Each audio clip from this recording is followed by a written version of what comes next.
Top 12 flowers for your shade garden.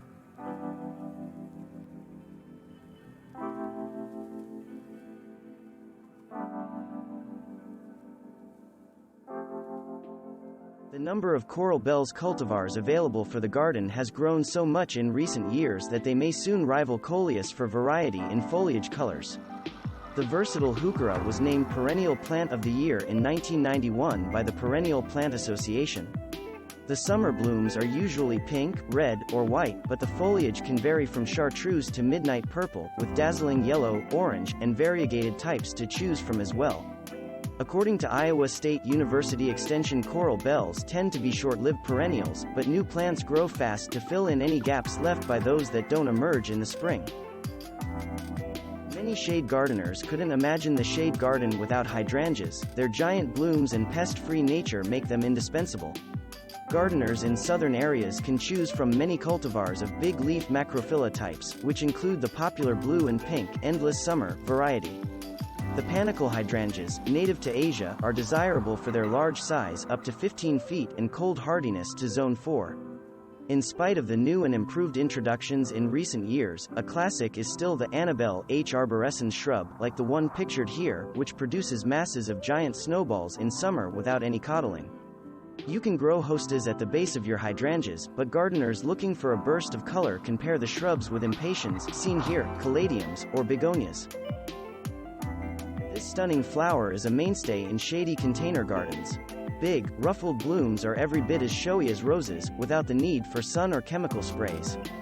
These annual flowers take a while to get going, so pre-sprout the begonia tubers in a sunny window, then move outdoors when nighttime temperatures stay above 50 degrees F. Keep plants moist and provide a few hours of morning sun if possible for energy to make blooms. Photos of Astilbe plants in their prime have swayed many gardeners to try this hardy perennial, but what happens when plants are ratty and blooms are few? The secret to cultivating a thriving Astilbe is water and lots of it. The plants must never dry out, and a site near a pond or stream is ideal. Astilbes are slow-growing, and won't take over a moist spot like some invasive plants like knotweed or bush honeysuckle. A landscaping professional created this masterpiece from a mix of annual plants, like impatiens and caladiums, and perennials including asters, hostas, and ferns. If you're attempting to landscape a large shady area from scratch, annuals can fill in the blank spots while you allow yourself a few years to settle on your favorite permanent specimens. In the shade garden, the use of texture and form is just as important as including different flower colors and blooming times. The pink flowers of bleeding heart and silvery foliage of dead nettle brighten the spring landscape. Don't worry if your bleeding heart plant disappears in August. Plants may become dormant at the end of summer but will reappear in spring. Gardening under trees isn't always easy, nor even always recommended, as some trees have shallow roots that don't appreciate being disturbed by a trowel, and some flowers can't compete with the water and nutrient uptake of trees.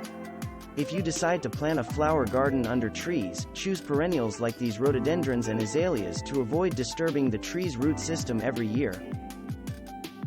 Pansies are a harbinger of spring for many gardeners, and they appreciate a bit of filtered sunlight to help prolong the bloom time into warmer weather. Pick a few pansy blossoms and pair them with some lily of the valley for a May Day basket or fragrant nosegay bouquet. A nice attribute about pulmonaria, or lungwort plants, is that they spread steadily, but not invasively, over the years to form a large colony where they have mostly shade and moist, rich soil.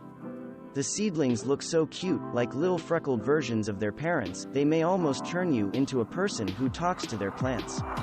Almost. If you haven't figured out how to successfully keep a fuchsia alive for more than a month, don't let that stop you from buying this finicky and fabulous plant. The silvery foliage of Brunnera, Jack Frost, provides a striking background for the delicate clusters of blue flowers that appear in the spring. This hardy plant withstands Zone 3 winters, forming a dense mound significant enough to be a standalone specimen, or you can divide the clump in the fall to get more of these heart-shaped leaves into your garden. Thanks for watching.